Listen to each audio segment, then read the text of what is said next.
El sonambulismo se produce por un desajuste en la activación de las diferentes regiones cerebrales que se van sucediendo a lo largo de las diferentes fases del sueño. Sin embargo, las causas de este hecho son desconocidas. Se han dado más de 50 casos registrados de sonámbulos que han cometido actos homicidas. A continuación, te contamos 5 de los más conocidos. Robert Ledru. El caso de Robert Ledru es uno de los más antiguos de los que se tiene constancia. En 1887, este inspector fue jefe de policía francesa, considerado uno de los mejores investigadores franceses del siglo XIX. Fue enviado a investigar un asesinato ocurrido en la playa de Le Havre. La víctima fue André Monet, que había muerto de un disparo. No se apreciaba ningún móvil evidente y el sujeto no era conocido en la zona y conservaba encima todas sus pertenencias. La única pista que se encontró, además de la bala, la cual pertenecía a un tipo de arma muy común en la época, fue una serie de huellas cerca del cuerpo. Cuando el inspector se acercó, pudo observar que en dichas huellas se apreciaba la falta del pulgar en el pie derecho. Tras un momento en que pareció asustarse, ordenó que sacaran un molde en yeso de las huellas, que posteriormente examinó. Tras dicho examen, comunicó que ya sabía quién era el asesino. Una vez en comisaría, Ledru se entregó. La mañana posterior al asesinato se había sorprendido al notar que sus calcetines y ropa estaban húmedos, y tras analizar la escena del crimen, observó que a su arma le faltaba una bala del mismo calibre que la que acabó con la víctima. Y lo más destacable, le faltaba el pulgar del pie derecho, correspondiendo a las huellas halladas con la suya. El inspector declaró no tener conciencia de haber cometido el crimen, realizado probablemente durante el sueño. Sin embargo, solicitó ser detenido al considerar que podría ser un peligro para la seguridad de otros ciudadanos. Para comprobar este hecho, se decidió encerrarlo en una celda con una pistola con balas de fogueo. Una vez que el agente se quedó dormido, se levantó y empezó a disparar contra los guardias que lo vigilaban antes de volver a tumbarse para seguir durmiendo.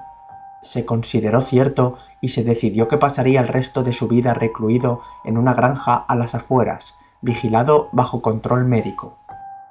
Kenneth Parks. Uno de los casos más famosos y conocidos es el de Kenneth Parks, en 1978. Este hombre, jugador compulsivo y con numerosas deudas, salió de su casa para coger el coche e ir a casa de sus suegros. Una vez allí, mató a su suegra con una barra y estranguló a su suegro. Tras ello, condujo hasta una comisaría y se entregó. El suceso tiene la particularidad que durante todo el proceso, el sujeto se encontraba dormido. Kenneth, que era sonámbulo desde hacía mucho tiempo, fue analizado con la técnica de la encefalografía y la medición de sus ondas de sueño reflejó que cambiaba de ciclos de sueño de manera rápida y brusca.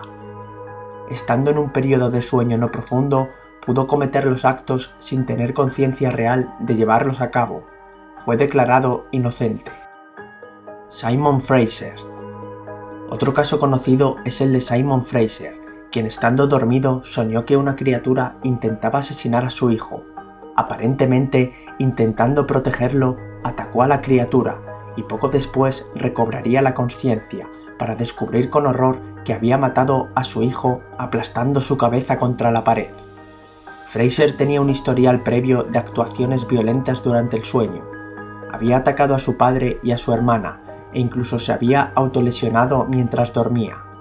En una ocasión llegó a sacar a su mujer de la cama por las piernas, al soñar que había un incendio. Tras una serie de estudios, el sujeto fue finalmente considerado inocente y absuelto, si bien se estableció que debía dormir separado de otras personas en una habitación cerrada con llave. Brian Thomas. Un caso más de sonámbulo homicida lo encontramos en Brian Thomas, un hombre con un amplio historial de parasomnias que en 2009 estranguló a su esposa mientras dormía. Este británico había estado sometido a estrés tras haber discutido con unos jóvenes en un momento en el que él y su esposa estaban celebrando la conclusión de un tratamiento contra el cáncer. Tras acostarse, Thomas soñó cómo uno de los jóvenes entraba en su habitación y se situaba sobre su esposa, por lo que se abalanzó contra el supuesto joven y peleó con él. Poco después se despertaría, para observar que durante el sueño había matado a su esposa. Fue declarado inocente. Scott Falater.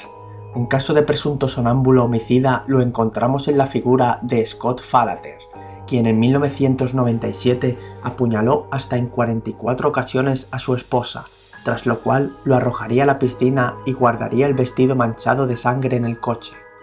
Tras ser detenido, Falater no encontraba explicación a los actos que consideraba que en base a las pruebas debía haber llevado a cabo él. Un experto en trastornos del sueño examinó al homicida y dictaminó que podría ser posible que el autor de los hechos los hubiese cometido estando sonámbulo. Sin embargo, se consideró que sus acciones fueron excesivamente complejas para haberse hecho estando dormido y sin planificación, y tras ser declarado culpable, fue condenado a cadena perpetua.